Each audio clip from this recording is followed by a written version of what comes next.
पंजाब भर विच अज Bloch culture day नूं भरपूर तरीके नाल मनाया गया। इस दिन तो मनाने दा मकसद बलोच बहन भरावां नाल खैर सगाली दे जज्बे नूं फरोग देना है। मजीद जानते हैं इस रिपोर्ट च।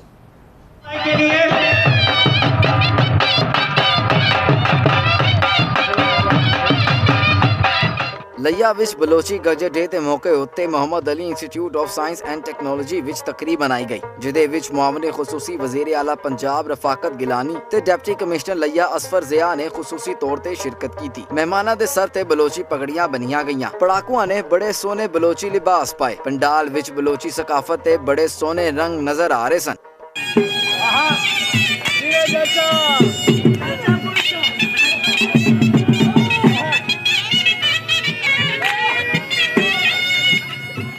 साहिवाल विच भी बलोची कल्चर डे जोशो जज्बे नाल मनाया गया। इस दिन के हवाले नाल जलसे जुलूस ते रैलियां कढ़ियां गईयां। जुलूस विच शामिल लोकां ने बलोची लिबास पा के ढोल दी थाप उत्ते रवायती बलोची डांस भी पेश कीता।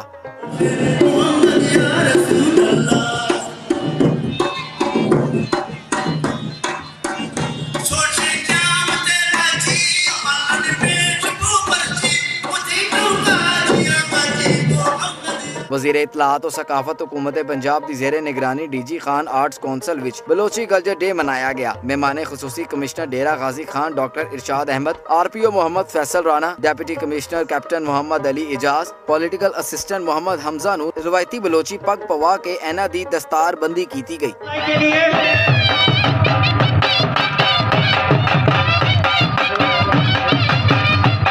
लियाकतपुर विच बलोची कल्चर डे दा एहतमाम पक्का लाड़ा विच चांडिया बरादरी ने कीता। इस तकरीब दे मेहमान खुसूसी MPA आमिर नवाज चांडिया सन। बलोची कल्चर डे पग एक दूसरे नूं पहनाई गई।